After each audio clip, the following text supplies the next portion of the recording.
Dubái no conocería el cielo si no fuera por el contrabando, el tráfico de armas y la droga.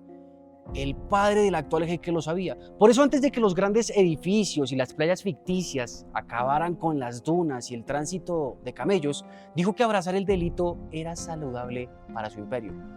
Rashid Saeed Al Maktoum, octavo emir de la dinastía Al Maktoum, supo, al igual que su hijo, que un país crece si no se mira la mano que invierte. Esta política y tradición familiar de ser ciego ante el crimen, pero no sordo en los negocios, viene de 1900, cuando Dubái, el pequeño pueblo pesquero, da el gran paso de coger su puerto y librarlo de impuestos. El resultado fue una llegada en manada de persas, árabes e hindúes que corrían de la ley para que no tuviesen estos problemas de los impuestos en el puerto persa de Lindag.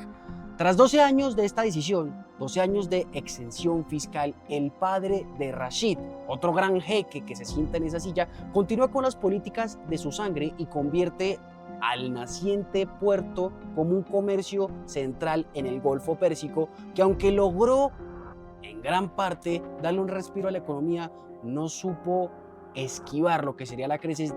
No supo esquivar la crisis de lo que fue 1930 con la caída de Wall Street, y tampoco la decisión de los japoneses de dañar el negocio de las perlas, empezando a cultivarlas. Fue un duro golpe para Dubái no haber visto más sectores económicos. Quedarse con la pesca y con las rutas marítimas del estrecho de Hormuz por poco los deja fuera del negocio. Sin embargo, la visión y persistencia del gobierno emiratí de mantener a la ciudad de los mercaderes como un tráfico constante de comercio fue lo que lo salvó. Y es que Rashid, que iba a ser emir, viendo también la responsabilidad que tenía encima de querer y continuar con el legado de su familia, que es hacer crecer la ciudad de Dubái, vio con muy pero muy buenos ojos lo que estaba pasando en la India con su crisis y con su independencia en Gran Bretaña. Ahí es donde empiezan los negocios. La crisis de los 30 cambió definitivamente a Dubái. Todo empieza en New York. Los medios de comunicación titulan "Colapso, Jueves Negro, la economía en declive". Y es que las decisiones de los años 20 en Estados Unidos, como entregarle crédito bancario a todo el mundo y que ese mismo crédito se invirtiera en lo que serían las bolsas de valores, hizo que el precio real se inflara muchísimo más, y eso generó lo que sería una crisis. Miles de personas salieron corriendo inmediatamente al templo del dinero, a los bancos, y quisieron sacar sus ahorros. Eso provocó que miles de estos bancos colapsaran y que el problema, que era en Estados Unidos, fuese mundial. La India, como gran productor agrícola, tuvo un desplome del 50% en sus productos y un aumento en la pobreza porque Gran Bretaña, dominando el territorio ajeno, negó la reducción de impuestos y la reducción en rentas de la tierra. La reina María no se dio el lujo de permitirse ver cómo se robaban las riquezas de la India para ellos salvarse de la crisis. Y es que el partido del Congreso Nacional Indio, liderado por Mahatma Gandhi, dijo que al ver cómo se robaban las riquezas, que las políticas coloniales eran la desdicha que ellos llevaban y que por eso necesitaban todos unirse para hacer la independencia. Millones acudieron al llamado y en 1947 lograron su objetivo: recuperar sus tierras y reformular la gobernanza del Estado. Luego de la independencia, la India tenía 0 gramos de oro, pero aún así era un estado todavía muy cotizado y muy querido por estas piedras preciosas. Tan solo un ejemplo: en 2024, según Trade Economics, la India importó alrededor de 1.415 millones de dólares en solo oro y los metales preciosos. Adictos al brillo y con un país en quiebra, lo que hizo la India fue hacerle un montón de trabas a lo que sería importar el oro.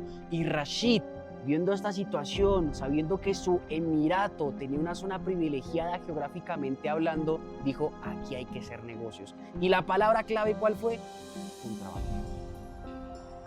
Con las políticas laxas que tenía Dubái, importó oro de lo que sería Londres y Suiza para después transportarlo en pequeños barcos tradicionales a la India y Pakistán.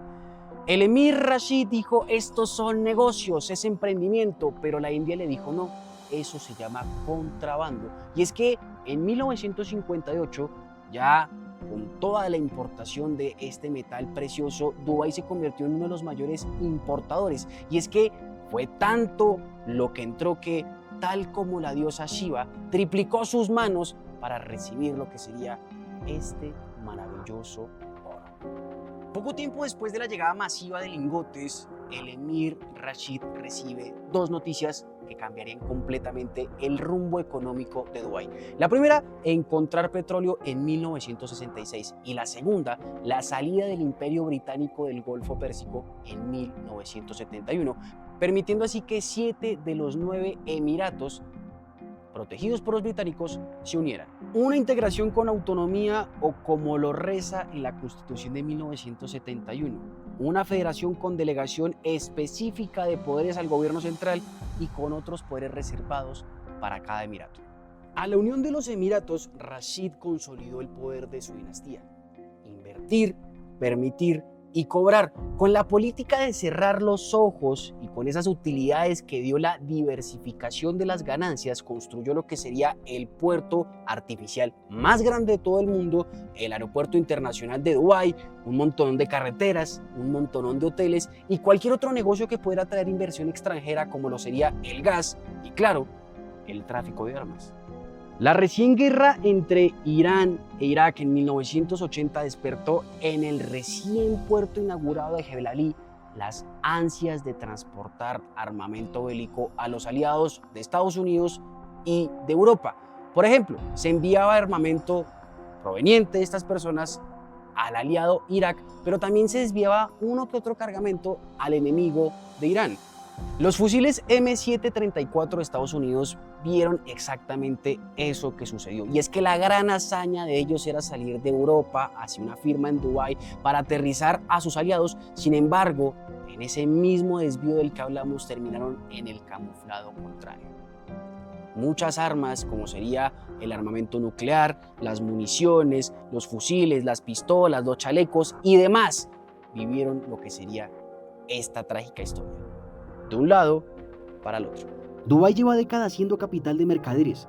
Los traficantes encontraron uno de sus lugares en el mundo para traficar oro. Lo siguieron las armas, siguieron con el lavado de activos y después llegaron con los narcos.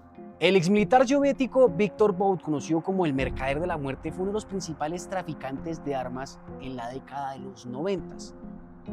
Aprovechando el colapso de la Unión Soviética, se hizo una flotilla de aviones y armamento militar que abasteció a gobiernos, dictadores, guerrillas y grupos al margen de la ley en lo que sería conflictos del África, Asia, América Latina y el Medio Oriente. Uno de los primeros trabajos que hizo fue en 1992, cuando entregó armas a la Alianza del Norte en Afganistán y a los talibanes.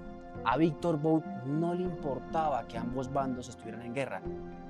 Si tenían plata, hacía negocios con los dos. Por eso grupos como las FARC en Colombia, la UNITA en Angola, Charles Taylor en Liberia, Gaddafi en Libia y milicias de la República Democrática del Congo hicieron negocios, al igual que muchos otros, con él. Bout operaba de la siguiente manera, con empresas fachadas como AirCES en Guinea Ecuatorial, Central African Airlines en Liberia, y se usaron bases logísticas en Sharjah, que queda muy cerquita de lo que sería Dubái.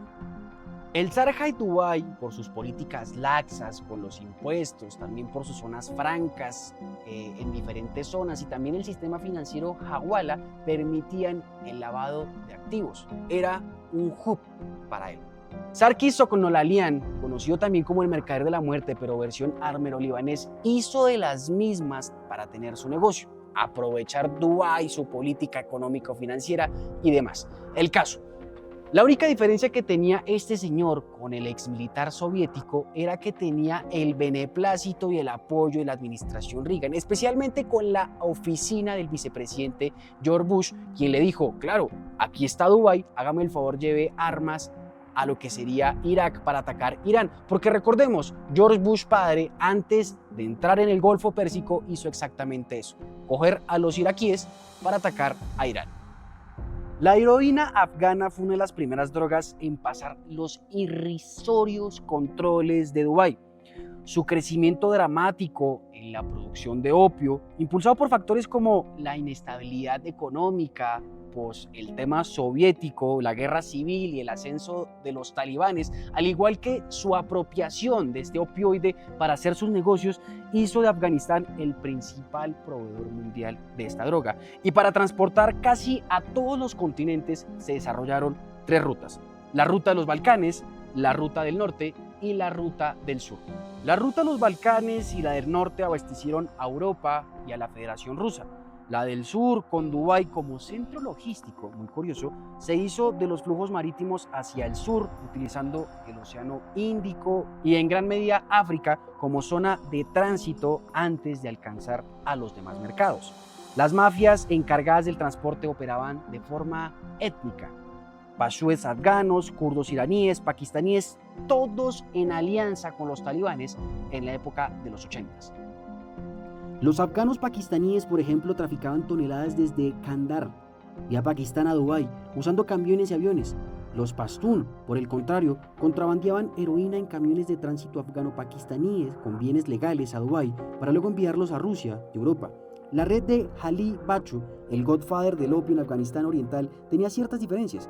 Su poder le permitió tener oficinas en Pakistán y Dubái para coordinar envíos y distribución en 22 países, incluyendo rutas marítimas desde Jebel Ali a Estados Unidos y Europa. Todas estas mafias tenían algo en común.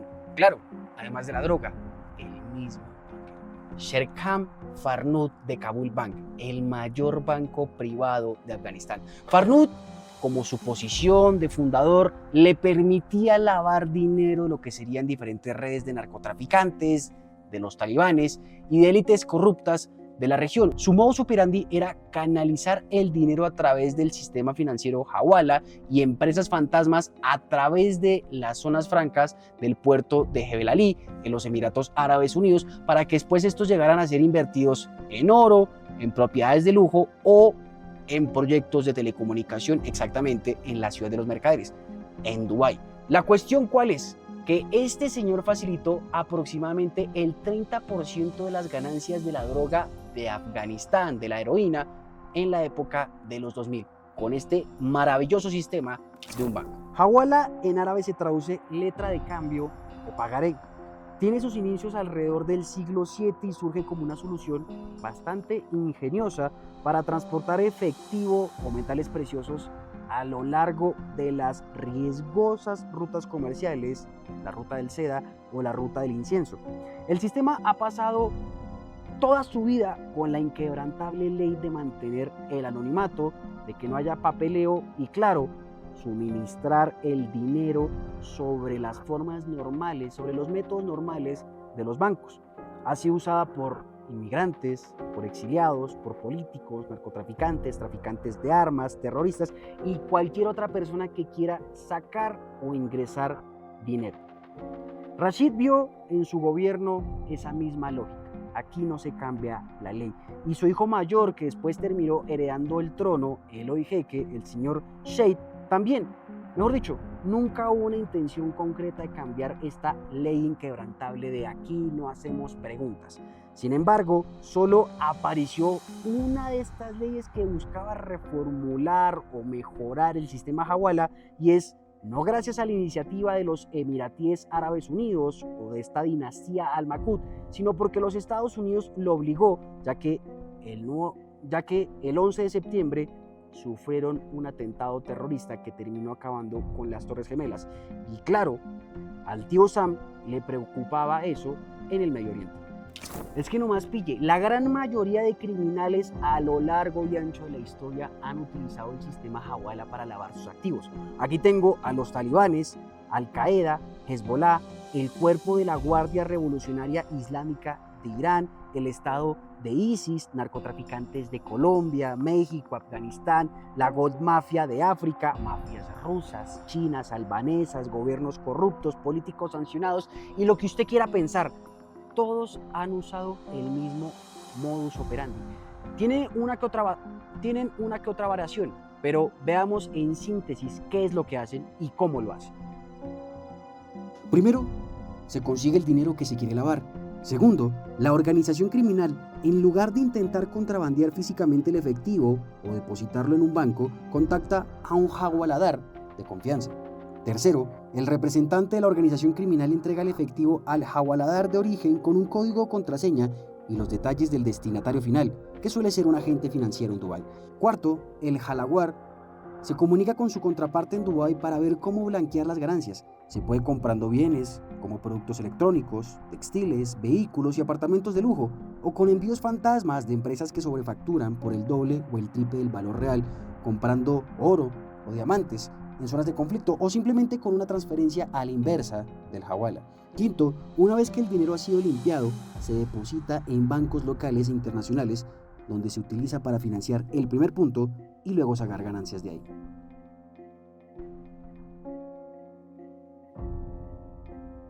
Al mismo tiempo que se penaliza el delito y se establece la unidad de casos sospechosos y lucha contra el lavado de activos, Dubái abre el mercado inmobiliario para los extranjeros con la misma política de las zonas francas.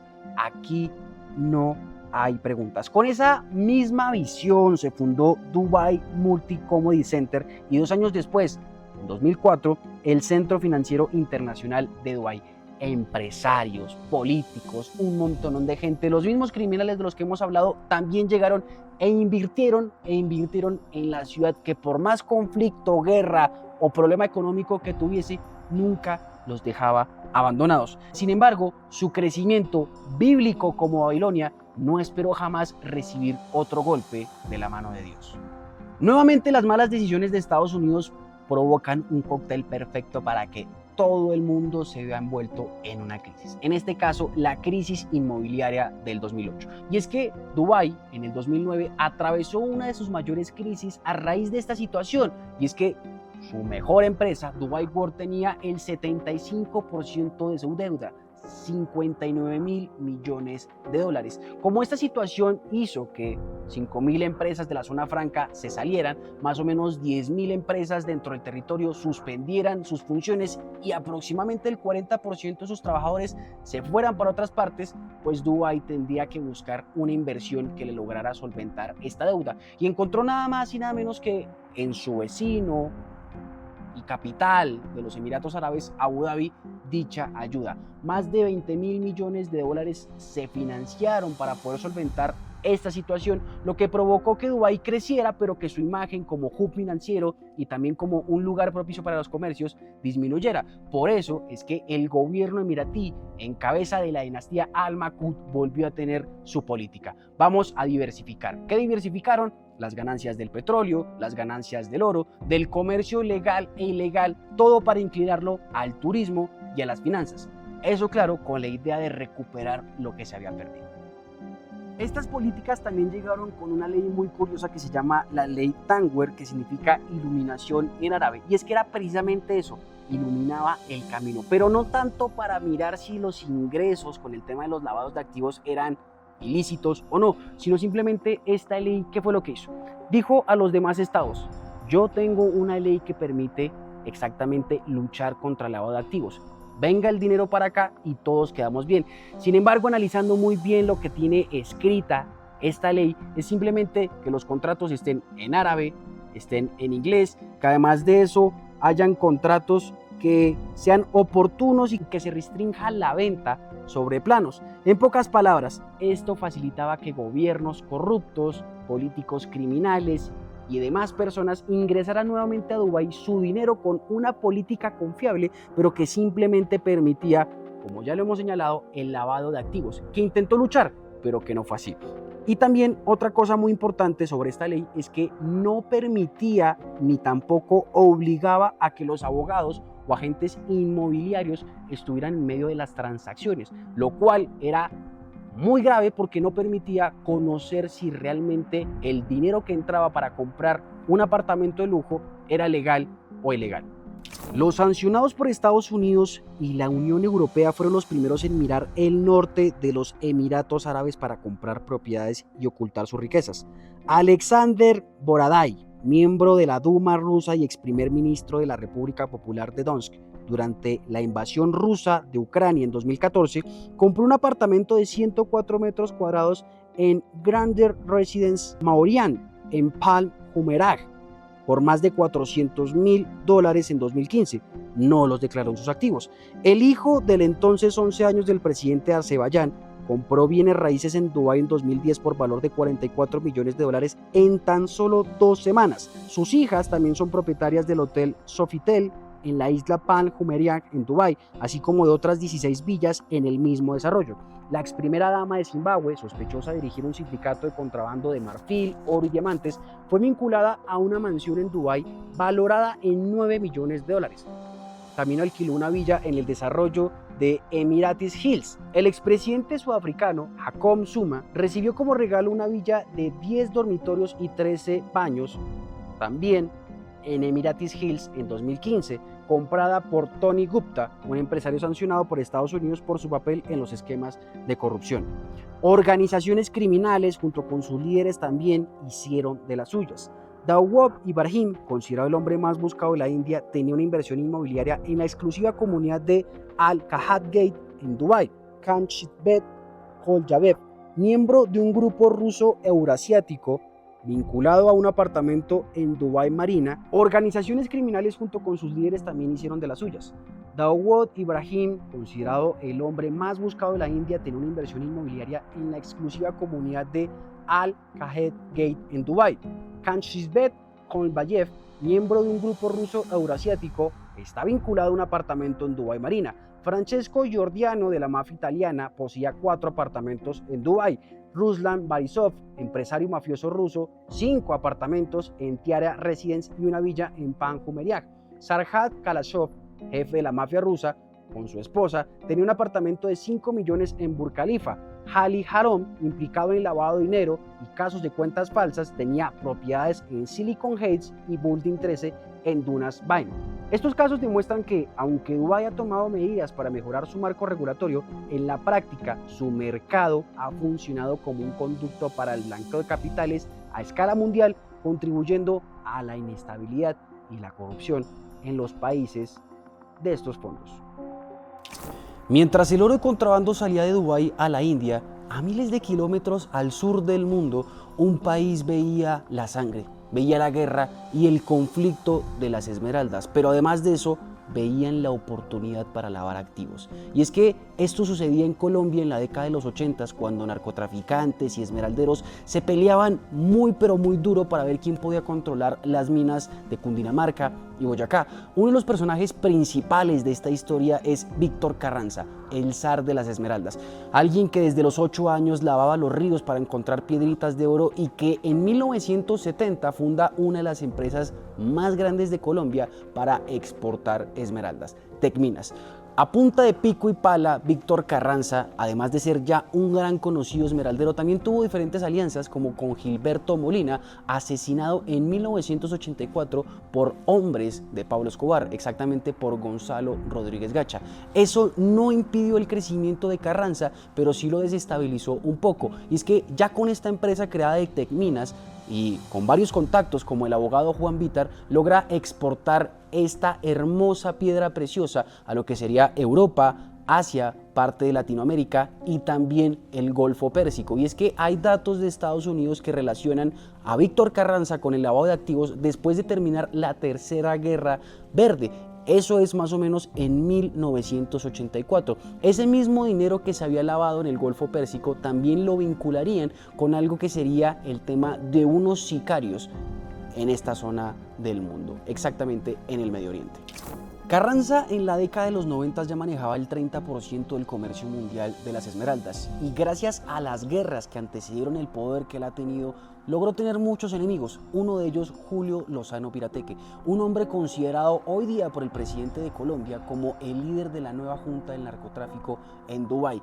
Julio Lozano Pirateque es conocido ya que en la década de los 90, exactamente en este conflicto, era un líder de un cartel en Bogotá, en la capital colombiana, el Cartel del Dorado o la nueva junta del narcotráfico en Bogotá. La guerra que tuvo este señor Julio con Víctor Carranza arranca más o menos en 2005 a 2008, cuando él manda varios de sus sicarios a atacar diferentes propiedades de Tecminas, ya que Víctor Carranza le debía ciertos favores y ciertos dineros supuestamente a Julio Lozano Pirateque. Y es que todo tiene que ver por unas inversiones que se habían cobrado con esta empresa Tecminas a la mina de Santa Rosa. Y es que textualmente dice, se dio el 5% de acciones de las Esmeraldas Santa Rosa a Hernando Sánchez, que es un socio de Julio Lozano Pirateque, ya que este lo habría presionado para invertir y lavar más o menos 30 millones de dólares. Ahora hablemos de Pirateque un poco, de Julio Lozano.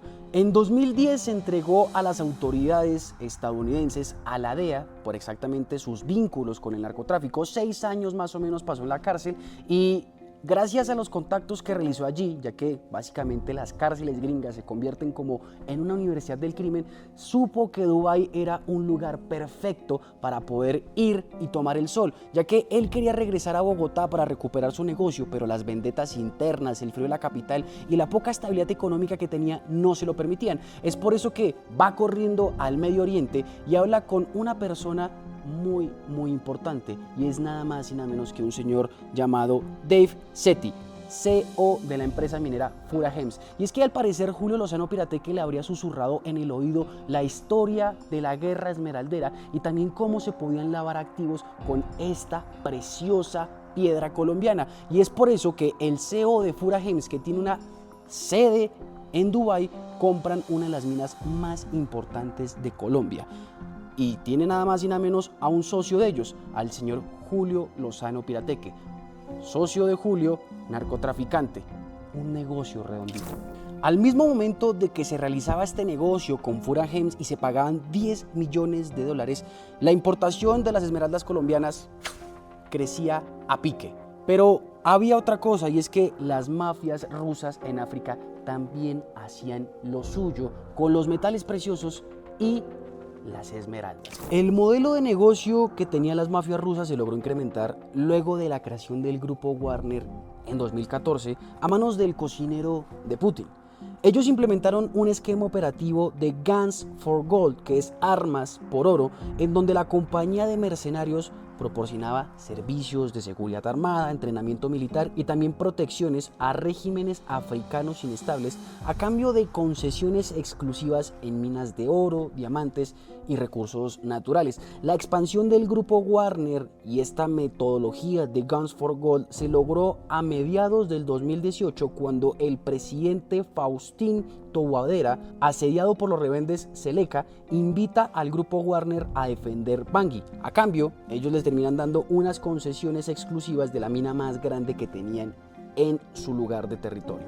Es por eso que la lógica de coger armas por oro no simplemente era para enriquecerse, sino también para solventar esas sanciones gringas y europeas que llegaron en 2014 y que después se terminaron agravando con la invasión de Rusia en el 2022. El 24 de febrero de 2022, el presidente ruso Vladimir Putin anuncia una operación militar especial para invadir Ucrania. La respuesta del mundo fue aumentar las sanciones del 2014 y aquellos oligarcas rusos que ya venían congelando sus activos nuevamente vivieron esta situación. Y es que el Kremlin, que ya sabía lo que podía pasar, recordó que su buen compañero, el Emirato Árabe, Dubái, con sus políticas de permitir y cobrar, podría ser el mejor amigo para invadir los castigos que estaban llegando al petróleo, al gas, al carbón y al oro o diamante que salían por parte de los rusos. El único problema que tenían es que esa refinería que en un principio los ayudó a reexportar y limpiar el oro sucio ya no estaba existiendo. Es por eso que, conociendo el sistema Hawala del cual ya hablamos y viendo también el auge digital de las criptomonedas, se empiezan a especializar en este tema y se vuelven expertos. El proceso con las sedes de Grupo Smart y Grupo TGR que operan en Dubái permitían a las pandillas entregar dinero a los correos rusos, donde ellos lo intercambiaban por Tether, que es una cripto con un valor fijo y estable en el mercado que permite transferir dinero, grandes cantidades de dinero, sin intermediarios bancarios para finalmente después utilizar esta criptomoneda en comprar droga a los carteles sudamericanos o ser invertidos en bienes raíces y empresas en Dubái. Miles de millones de pesos se han movido así y el grupo TGR fue pionera en estos métodos más o menos desde el 2021. Y es que lo hacían para enviar dinero a clientes especiales, incluyendo a rusos espías y también a oligarcas. Otro ejemplo de este mecanismo de las criptomonedas tiene que ver con la flota fantasma de Putin, que tiene a cientos de buques a lo largo y ancho del mundo que llevan su petróleo sancionado por los Estados Unidos. Y es que pasa lo siguiente: lo que hacen con esta mega operación de la flota fantasma es que usted primero tiene que comprar buques en empresas fantasmas para ocultar el verdadero dueño. En este caso, Rating World Shipping en Dubái fue protagonista de la historia. Lo segundo es que la flota que transporta el petróleo ruso tiene que hacer transborde líquido de buque a buque, de un buque ilegal como serían los rusos a un buque legal, pongamos, como sería el colombiano. Es un ejemplo. El tercer punto es que los buques que reciben este líquido tienen que manipular su sistema de identificación automática para no ser vistos en los radares del mundo, o más bien, para que no pase eso, suplantar identidades de otros buques para así pasar el crudo como lícito. Y por último, lo que se tiene que hacer para hacer que esta mega operación sea concretada: pagar con criptomonedas, por lo mismo que es la cantidad de dinero y también por la facilidad que ellos tienen para proceder después con el lavado de activos. El presidente colombiano Gustavo Petro ha denunciado allí, en ese Emirato Árabe, en Dubái, se maneja el narcotráfico del mundo, que está la nueva junta del narcotráfico. Y la información que nosotros tenemos sobre una mesa dorada gigante en aquellos rascacielos o playas ficticias es un más o menos. A lo largo de la historia del Emirato, hemos podido constatar que miles de criminales han llegado a vivir en Dubái por la comodidad y lo laxo que llegan a ser sus leyes. Eso quiere decir que hay de todo en la ciudad, desde políticos corruptos, desde criminales, lavadores de activos, traficantes de armas, etc, etc, etc. Y es que aunque esta gran ciudad se vea gigantesca, precisamente por sus construcciones casi futuristas, lo cierto es que los 4.000 kilómetros que tiene no son mucho para albergar o esconder a todos estos criminales. Por eso es muy normal ver que el político, el corrupto, el lavador de activos o el traficante de armas están viéndose el uno al otro mientras uno sale su Lamborghini, mientras otro sale a un restaurante caro o mientras otro cruza su ciudad o se mete en las playas ficticias de Dubái. Eso quiere decir que sería muy fácil pensar que Dubái, en vez de ser un hub del comercio, es el Wall Street del comercio ilegal en el Medio Oriente, en donde los narcos se sientan a veces con quien maneja las rutas del Asia, o se sientan con quien lava plata en Afganistán, o se sientan con quien conoce a los carteles sudamericanos, y así hacen toda una mega operación. Operación que no la llaman junta de narcotráfico, sino supercarteles. El supercartel que desmontó la Europol junto con otras agencias en 2022 a través de la operación Desert Light tiene a mafias de diferentes partes del mundo. Tiene una de Irlanda que está liderada por Kinahan, quien era la encargada de ser la intermediaria entre los proveedores americanos, como el Clan del Golfo en Colombia, y los grupos europeos como la Macromafia y la Camorra. El grupo irlandés era quien lideraba desde Dubái todas las operaciones. La macromafia proviene de Italia y su papel era portar sicarios al supercartel y ejecutar operaciones violentas para proteger rutas y eliminar obstáculos. La Camorra, también proveniente de Italia, eran los mismos que pactaban con carteles mexicanos y grupos armados en Colombia la entrega de la droga. Y por último, en este supercartel tenemos a un grupo de los Países Bajos, de Bosnia, el clan Tito y Dino, quienes controlaban el abastecimiento de coca con los mismos grupos en Colombia y otros grupos en Perú, para después manejar esta superestructura criminal. Otro supercartel desmantelado con la misma lógica de una organización internacional es la organización que manejaba cocaína pulverizada en diferentes buques con empresas colombianas que eran transportadas a España, Francia y otras partes de Europa. El líder de esta organización, como es normal en estos supercarteles, operaba desde Dubái. Pero igual que en el caso anterior, fue gracias a las múltiples alianzas por parte de diferentes estructuras criminales que se habría logrado el negocio. Si queremos hablar realmente de cuál sería esa gran junta de narcotráfico o junta de lo ilícito, tendríamos que hablar del sistema político de los Emiratos Árabes Unidos, en donde la familia gobernante, en este caso la dinastía Al Maktoum en Dubái, son quienes nombran a los diferentes líderes en diferentes instituciones clave para luchar contra el contrabando, el lavado de activos o, por ejemplo, el narcotráfico, y es que ellos nombran a ministerios, autoridades supervisoras y comités de alto nivel para que cierren los ojos y permitan que esta política cultural y tradición familiar siga hoy día vigente. Y es que nombran directamente a los miembros de la Junta de la Autoridad de Servicios Financieros de Dubái, quienes supuestamente persiguen el lavado de activos. También nombran al jefe de la Defensa Civil, al jefe del Departamento de Seguridad del Estado de Dubái, a la policía y además estructuras que usted pueda pensar que persiguen, luchan y buscan acabar con todo este tema de lo ilegal. Así que diferentes organizaciones mundiales han señalado que ese es uno de los principales problemas para que Dubái continúe siendo ese Wall Street de lo ilícito. Y es que por pensar o creer que los narcotraficantes simplemente están llegando allá porque encuentran en ellos la facilidad de cometer sus delitos sería erróneo. Los narcos llegan allá es porque la política se lo permite. Así que por eso Dubái es lo que es. El Emirato del Medio Oriente que permite el lavado de activos, que una junta del narcotráfico se siente en lo más alto de los rascacielos y que en cada restaurante, en cada calle, en cada taxi o en cada Lamborghini se hable de lo ilegal. Dubái es Dubái gracias a su cultura, a su tradición y sobre todo a su política corrupta de no querer tener